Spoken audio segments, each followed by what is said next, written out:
The day my parents sat me down and told me they were getting divorced, my whole world turned upside down.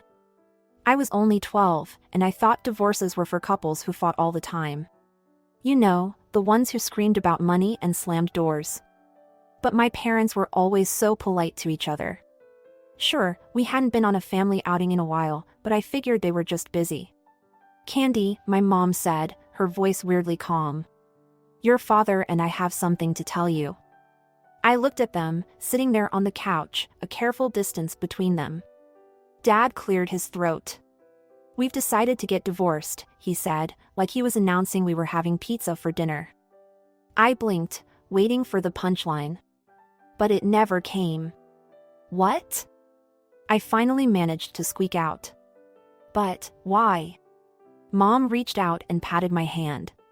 "Sometimes, people grow apart, sweetie.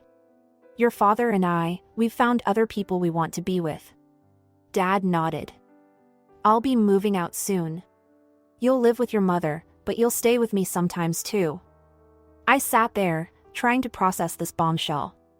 My parents were leaving each other for other people? And I was supposed to just, what?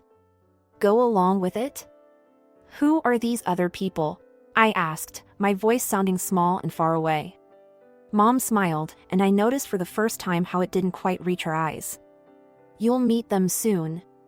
My friend has 2 daughters about your age. Won't that be nice?" Nice? My parents were blowing up our family, and I was supposed to think it was nice? "And my partner has a son," Dad added, like he was sweetening the deal. I stood up abruptly, nearly knocking over the coffee table. "I don't want new sisters or brothers. I want us to stay together." I ran to my room and slammed the door, throwing myself on the bed. I could hear them talking in low voices downstairs, probably figuring out how to rearrange my life some more.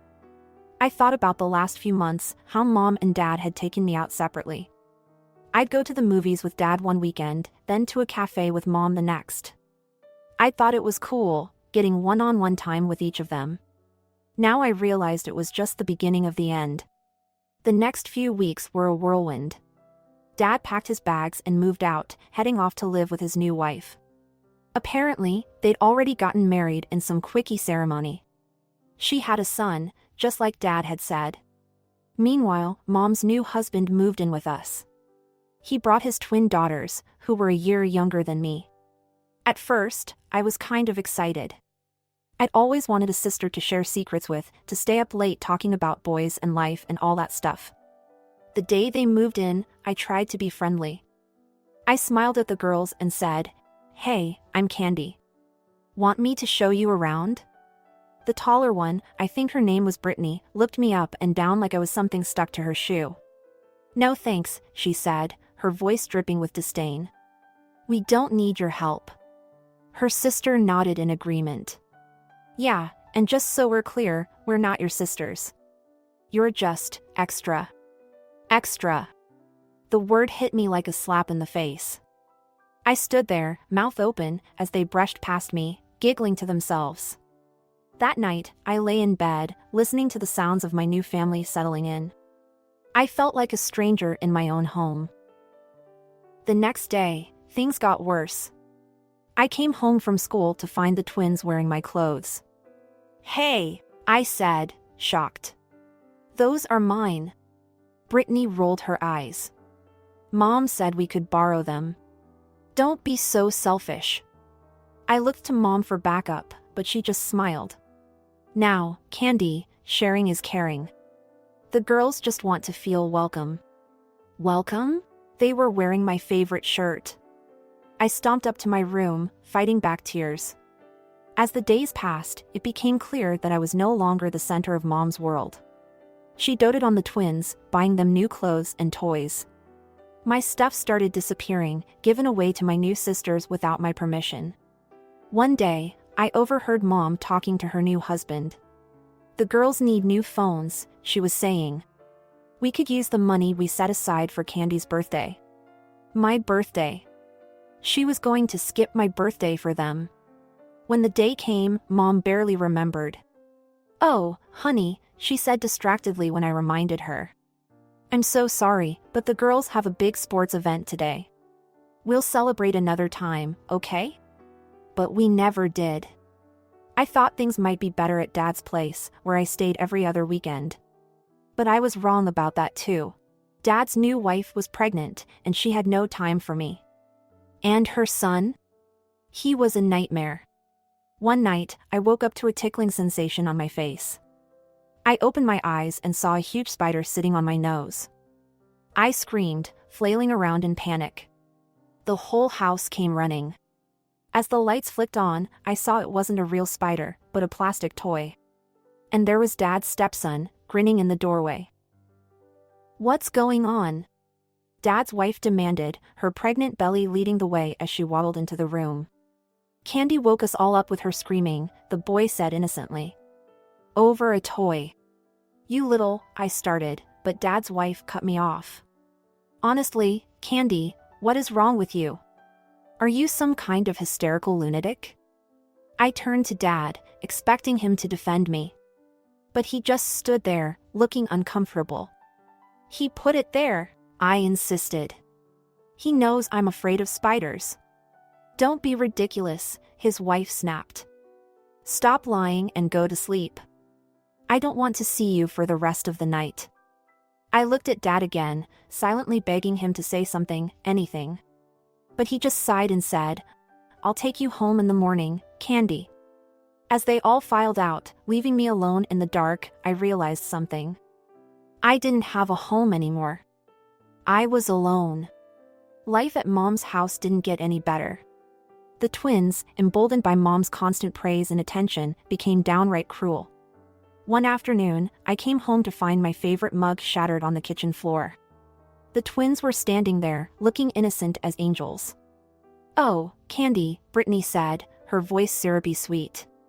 "We're so sorry. We were just trying to make you some tea, and it slipped." I knew it was a lie. They'd never done anything nice for me, let alone make me tea. But before I could say anything, Mom and my stepdad walked in. "What's going on here?" Mom asked, eyeing the mess on the floor. "Candy broke her mug," the other twin piped up. "She got angry and smashed it." My stepdad's face darkened. Without a word, he grabbed my arm and led me to the small storage room at the end of the hall. It was dark and musty, filled with old boxes and forgotten junk. "You'll stay in here until you learn to control your temper," he said, pushing me inside. "But I didn't do anything." I cried, but he just shut the door, leaving me in darkness. I heard giggling outside the door.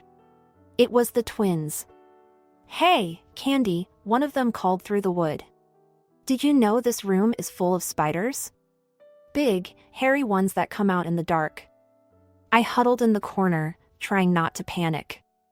I knew they were lying, but the darkness seemed to crawl around me. Every little sound made me jump. Hours passed. Nobody came to let me out, not even Mom. When the door finally opened, it was morning. Mom stood there, looking tired. "I hope you've learned your lesson," she said. "Now get ready for school." I tried to tell her what really happened, but she just waved me off. That was when I realized Mom would always believe them over me. I started spending more and more time at my Aunt Sarah's house. She was Dad's sister, and she lived with her husband, Uncle Tom. They didn't have kids of their own, so they were always happy to see me. At first, I'd just visit for a few hours after school.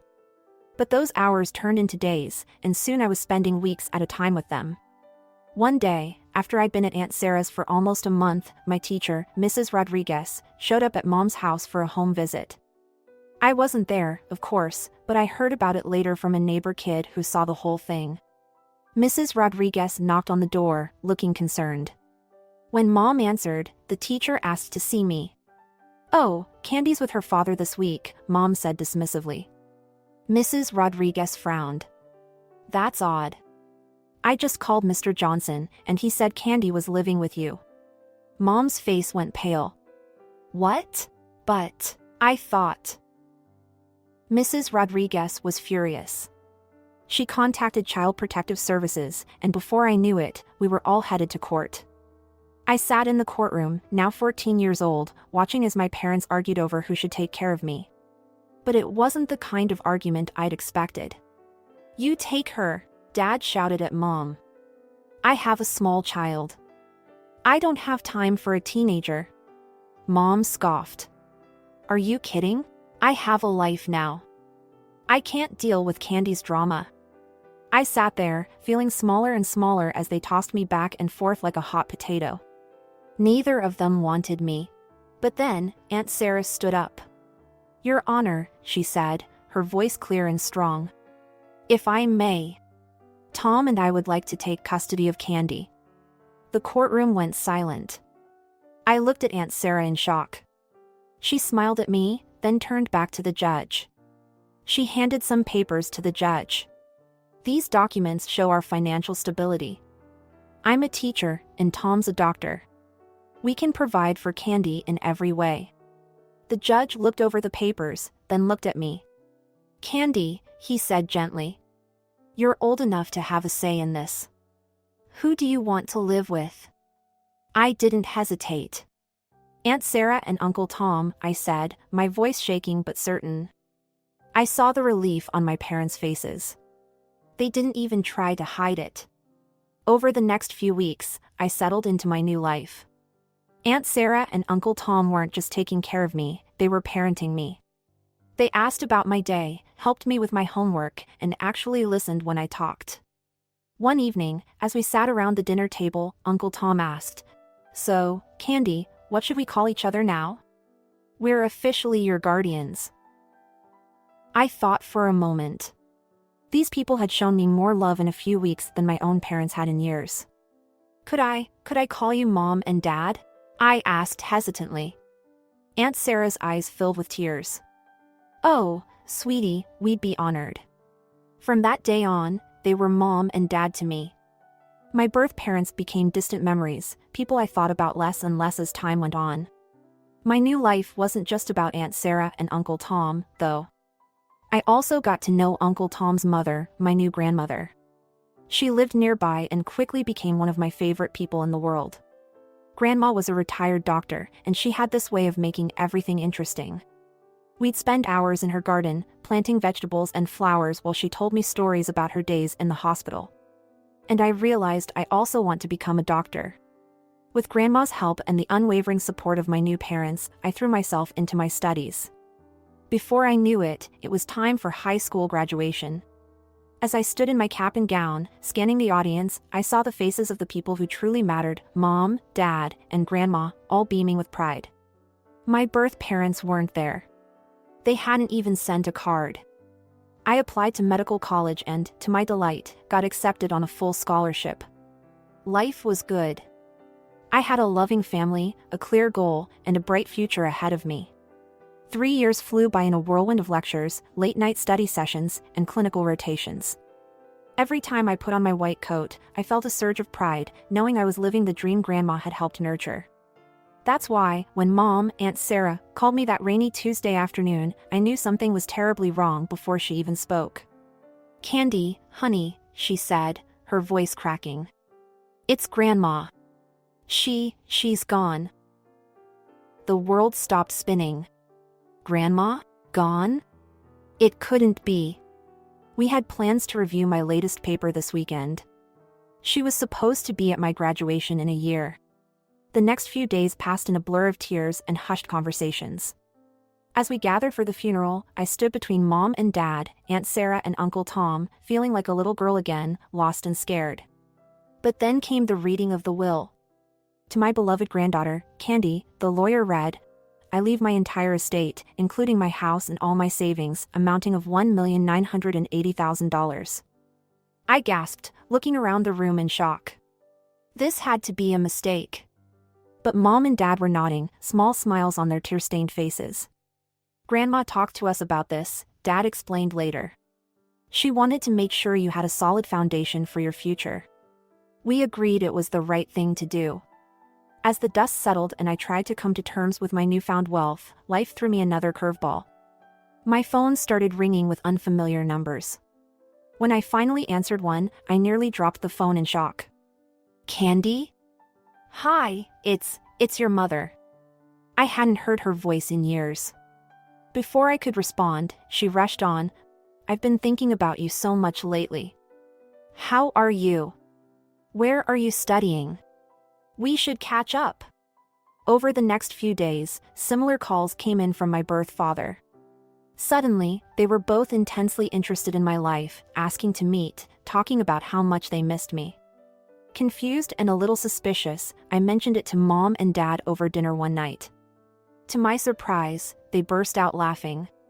"Oh, Candy," Mom said, wiping tears of mirth from her eyes. "I hate to say it, but I think they might have caught wind of your inheritance." Part of me wanted to ignore them, to pretend I'd never got those calls. But another part, a part one thought I'd long since buried, was curious. What would it be like to see them again? To show them the woman I'd become without their help? Maybe I should meet them, I said slowly. Just to see what they want. Mom and Dad exchanged a look. "If that's what you want to do, we'll support you," Mom said. "But be careful, sweetie. People can surprise you, and not always in a good way." The next day, I found myself standing on the familiar porch of my childhood home. I took a deep breath and rang the doorbell. The door swung open, and there she was, my birth mother. For a moment, we just stared at each other. "Candy," she breathed, her eyes welling up with tears. "Oh, my baby girl." She pulled me into a hug that felt stiff and awkward. Over her shoulder, I could see my stepfather and the twins hovering in the background, plastered on smiles on their faces. Come in," my mother urged, ushering me inside. Dinner was a strange affair. The twins were sickeningly sweet, a far cry from the cruel girls I remembered. "We're so glad you're here, Candy," one of them simpered, "Brittany, I think. We've missed you so much." I caught the flash of irritation in her eyes that belied her words, but I just smiled and nodded. As we ate, the conversation took a turn. My mother glanced around the dining room, sighing dramatically. "This old house," she said, shaking her head.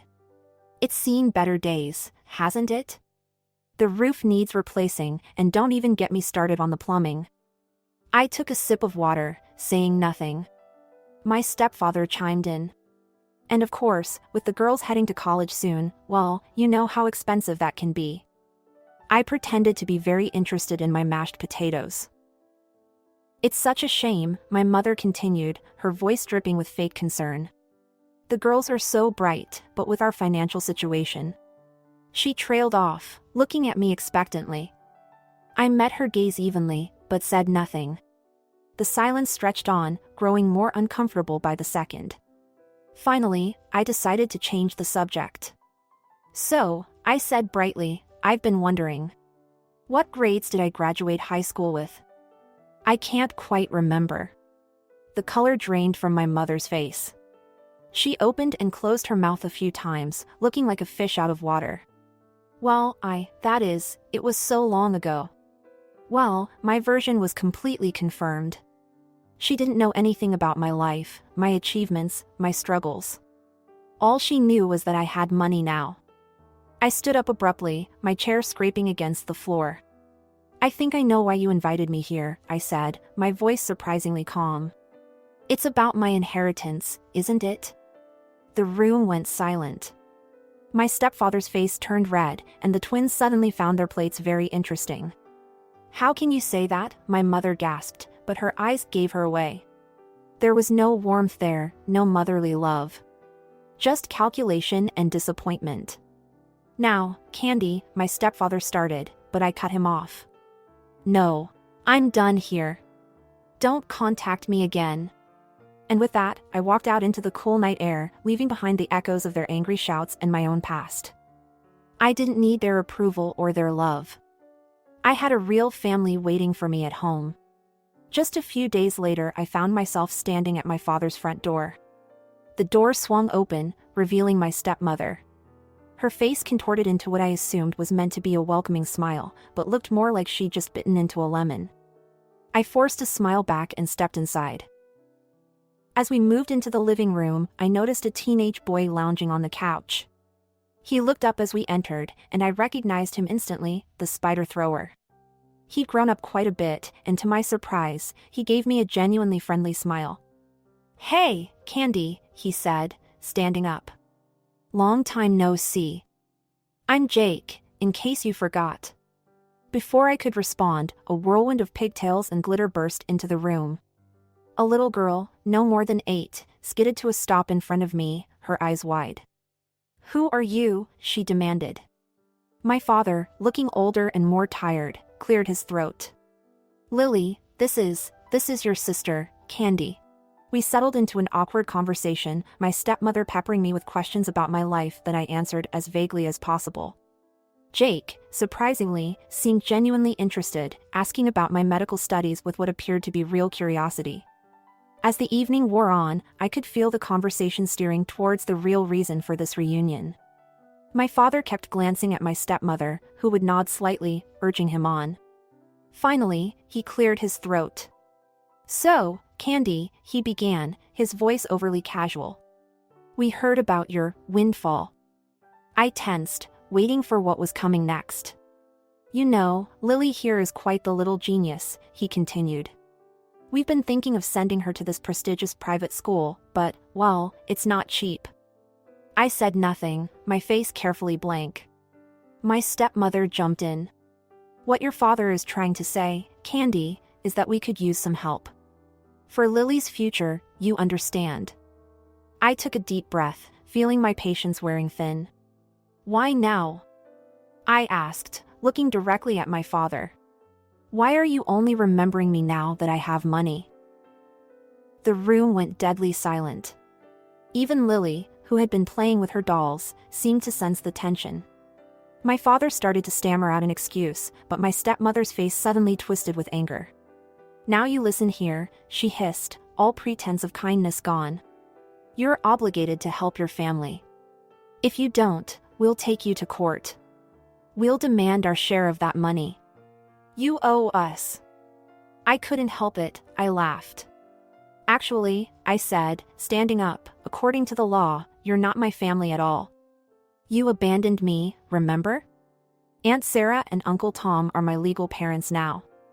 As I walked out the door, I heard my stepmother's shrill voice and my father's angry shouts, but I didn't look back. I got into my car and drove away, feeling a mix of emotions, sadness, anger, but mostly relief. In the days following my visits to my birth parents, my phone buzzed incessantly. Calls, texts, and voicemails poured in from both of them, each more desperate than the last. "Candy, please," my mother's voice pleaded in one message. "We're about to lose the house. We'll be on the streets. Don't you care?" My father's approaches ranged from guilt-tripping to outright demands.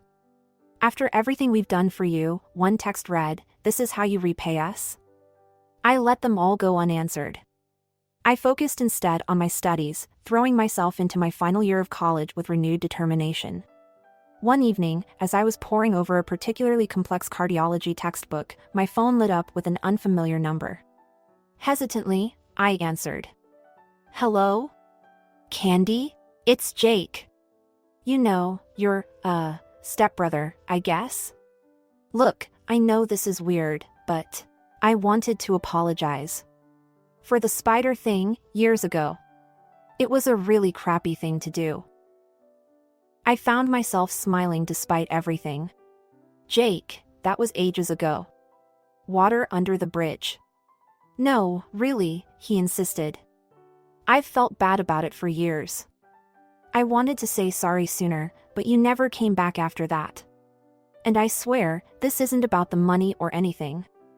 I guess I wanted you to know I'm not that stupid kid anymore." His sincerity was touching.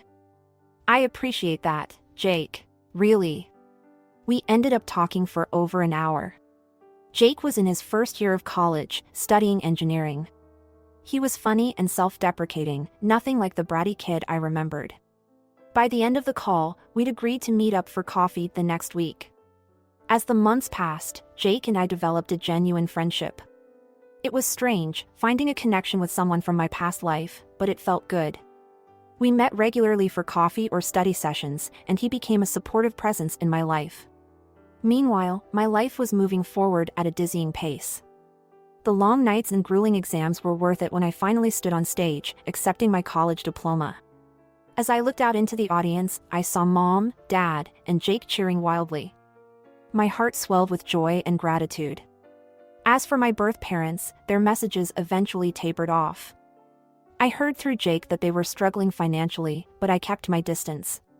It wasn't out of spite or anger anymore, just a recognition that we were on different paths.